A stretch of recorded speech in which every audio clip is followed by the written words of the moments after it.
जय हिंद दोस्तों। मैं विशाल मिश्रा आप सभी का अपने नए यूट्यूब चैनल एडुडोज फिल पर स्वागत करता हूं। दोस्तों, मैं अपने नए यूट्यूब चैनल के माध्यम से आप सभी को खासकर पीसीएस की तैयारी करवाऊंगा और अदर जीके रिलेटेड एग्ज़ाम की भी तैयारी करवाऊंगा। तो आज इस अपने चैनल के माध्यम से मेरी पहली वीडियो है, भारत के संवैधानिक विकास से संबंधित है। तो इसका मैं पहले थोड़ा आपको बैकग्राउंड बता दूंगा ताकि इस पूरे चार्ट को समझने में आसानी होगी कि भारत का संवैधानिक विकास कैसे हुआ। तो चलिए मैं शुरू करता हूँ। पहले आपको मैं बैकग्राउंड बताता हूँ। दोस्तों, हम जानते हैं कि 1600 ईस्वी में ब्रिटेन की महारानी एलिजाबेथ ने एक चार्टर्ड के थ्रू ईस्ट इंडिया कंपनी जो ब्रिटेन में थी 15 वर्षों के लिए घोषणा पत्र पर हस्ताक्षर करते हुए कहा कि ईस्ट इंडिया कंपनी भारत में व्यापार कर सकती है। तो हस्ताक्षर करने के बाद ईस्ट इंडिया कंपनी भारत आती है।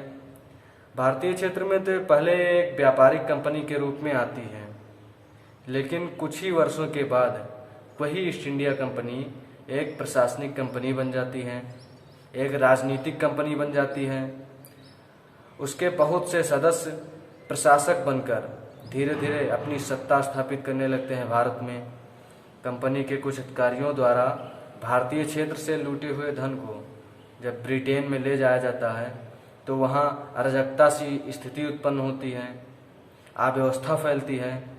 तो इसी अव्यवस्था को नियंत्रित करने के लिए ब्रिटिश संसद द्वारा कुछ अधिनियम बनाए जाते हैं ताकि कंपनी का विकास हो सके, कंपनी बेहतर ढंग से विकसित हो सके और भारत में लंबे समय तक उसकी स्थिति बरकरार रहे। इसीलिए कंपनियों को कुछ एक्ट बनाकर कुछ कानून प्रदान किए गए ताकि वो बेहतर ढंग से काम कर सके। तो आइए जानते हैं कौन ऐसे अधिनियम हैं जिसके द्वारा कंपनियों पर लगाम कसा गया। तो सबसे पहले है 1773 का रेगुलेटिंग एक्ट। अब 1773 का रेगुलेटिंग एक्ट ये ब्रिटिश संसद द्वारा पारित किया गया था महारानी एलिजाबेथ के समय। तो इस एक्ट की क्या खासियत है, इसके कौन से मुख्य तथ्य हैं, मैं नीचे लिखा हूँ जो परीक्षा की दृष्टि से बहुत महत्वपूर्ण होते हैं, आप सभी को समझाऊंगा। तो चलिए देखता हूँ। कंपनी पर संसदीय नियंत्रण की स्थापना। देखिए, संसदीय नियंत्रण 1773 का रेगुलेटिंग एक्ट ये एक प्रथम एक्ट है जो ईस्ट इंडिया कंपनी पर नियंत्रण का प्रयास किया। ईस्ट इंडिया कंपनी पर नियंत्रण का प्रयास किया। उसके बाद में देखते हैं कंपनी को चलाने के लिए ब्रिटेन में दो संस्था की स्थापना की गई। एक है कोर्ट ऑफ प्रोप्राइटर्स जिसे हम निवेशक समूह कहते हैं, और एक कोर्ट ऑफ डायरेक्टर्स जिसमें 24 सदस्य मौजूद थे। जो कोर्ट ऑफ प्रोप्राइटर्स है, निवेशक समूह जिसे कहते हैं, इसके थ्रू कोर्ट ऑफ डायरेक्टर्स के अध्यक्ष चुने जाते थे। और जो इस कोर्ट ऑफ डायरेक्टर्स का अध्यक्ष होता था वो ईस्ट इंडिया कंपनी का कार्यकारी अध्यक्ष होता था। तो ये दो तथ्य तो रहे ब्रिटेन से संबंधित। अब हम तीसरा तथ्य देखते हैं और चौथा तथ्य जो भारत से संबंधित है। देखिए, भारत में 4 प्रेसिडेंसी क्षेत्र थे।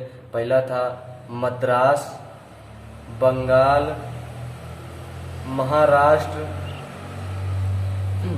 3 प्रेसिडेंसी क्षेत्र थे, सॉरी गलती हो गई थी। तो जिसमें मुख्य रूप से बंगाल था। तो हम यहाँ बंगाल की बात करते हैं। तो बंगाल में जो पहले गवर्नर था, गवर्नर की जगह उसको गवर्नर जनरल कहा जाने लगा, यानी गवर्नर जनरल का पद बना दिया गया। तो आइए देखते हैं कि बंगाल का प्रथम गवर्नर जनरल कौन था। तो ये देखिए है वारेन हेस्टिंग्स, जो ये बंगाल के प्रथम गवर्नर जनरल थे। तो अब देखते हैं चौथा तथ्य क्या है जो भारत से संबंधित है। कलकत्ता सर्वोच्च न्यायालय की स्थापना की गई। 1773 के रेगुलेटिंग एक्ट के तहत कलकत्ता में एक सर्वोच्च न्यायालय की स्थापना की गई, जिसमें एक मुख्य न्यायाधीश होता था और 3 अन्य न्यायाधीश होते थे। तो मुख्य न्यायाधीश कौन था? तो ये देखिए मैं लिखा हूँ, एलिजा एम्पे। एलिजा एम्पे ये मुख्य न्यायाधीश थे। तो प्रक्रिया आगे से जारी रहती है।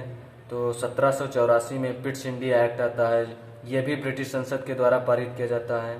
तो इसमें क्या मुख्य तथ्य हैं वो भी मैं नीचे लिखा हूँ। तो देखते हैं, संसदीय नियंत्रण को और बढ़ा दिया गया। जहां पर 1773 के रेगुलेटिंग एक्ट में संसदीय नियंत्रण की व्यवस्था की गई थी, तो काफ़ी हद तक सफल भी रहा। तो उसी पर ध्यान केंद्रित करते हुए 1784 के पिट्स इंडिया एक्ट के तहत संसदीय नियंत्रण की जो व्यवस्था थी उसमें और कड़ाई लाई गई और ईस्ट इंडिया कंपनी पर इसके जरिए लगाम कसा गया। अब अगला देखते हैं, बोर्ड ऑफ कंट्रोल की स्थापना की गई। ये क्वेश्चन अभी जल्द ही रेलवे के एग्जाम में पूछा गया था। अब इसमें कितने सदस्य थे? 6 सदस्य। इस कमेटी में कितने सदस्य थे? 6 सदस्य थे। अब कमेटी की उसके बाद में तीसरा हम तथ्य देखते हैं, कमेटी सदस्य को घटाकर 3 कर दिया गया। जो गवर्नर जनरल की कमेटी होती थी पहले वो 4 होती थी, उसको घटाकर 3 कर दिया गया। और किस एक्ट के तहत किया गया? तो 1784 के पिट्स इंडिया एक्ट के तहत किया गया। अब यही प्रक्रिया आगे जारी रहती है। तो होता है 1786 का संशोधन अधिनियम, यह भी ब्रिटिश संसद द्वारा पारित किया जाता है। ये लॉर्ड कॉर्नवालिस के नेतृत्व में पारित होता है। तो इस अधिनियम की क्या खासियत है? इसमें बस ज़्यादा कुछ महत्वपूर्ण नहीं है परीक्षा की दृष्टि से, लेकिन 2 टॉपिक ऐसे हैं जो महत्वपूर्ण हैं। इसमें गवर्नर जनरल को सेनापति का दर्जा दिया गया। पहले यहाँ पे देखिए 1773 के रेगुलेटिंग एक्ट में गवर्नर की जगह गवर्नर जनरल का पद बनाया गया। और इसी प्रकार 1786 के संशोधन अधिनियम में गवर्नर जनरल को सेनापति का दर्जा दिया गया, यानी सेनापति की भी शक्तियां उसके पास आ गई, गवर्नर जनरल के पास। अब उसके बाद में देखते हैं, परिषद के निर्णयों को रद्द करने का अधिकार भी गवर्नर जनरल को दिया गया। परिषद के निर्णयों को रद्द करने का अधिकार गवर्नर जनरल को दे दिया गया। किस एक्ट के तहत? तो 1786 के पिट्स इंडिया एक्ट के तहत। अब आगे देखता हूँ कौन सा अधिनियम आगे आता है, 1793 का चार्टर एक्ट। तो ये भी कुछ खास नहीं है।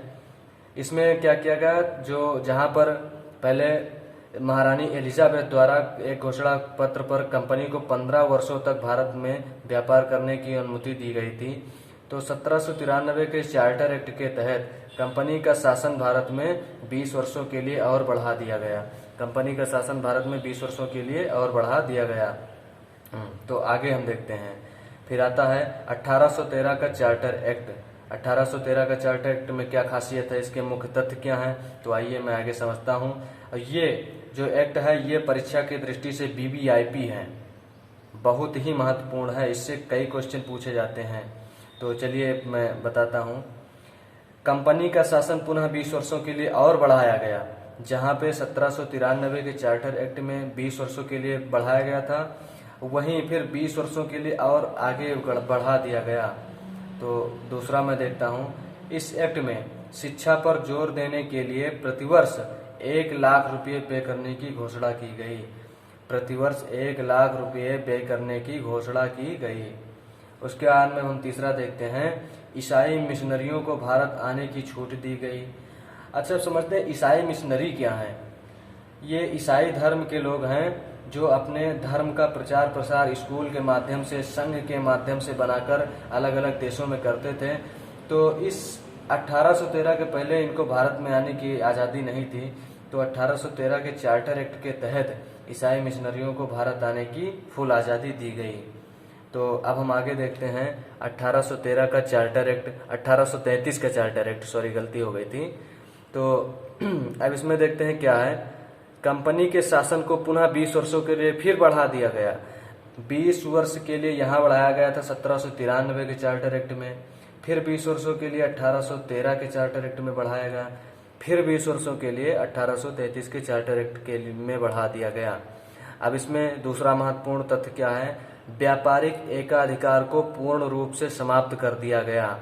यानी अब ये बहुत ही कम दृष्टि से व्यापार के लिए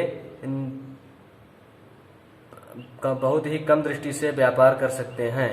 अब उसके आगे हम देखते हैं अगला कौन सा तथ्य है। जाति और वर्ग के आधार पर सरकारी नौकरी में चयन हेतु भेदभाव को समाप्त कर दिया गया।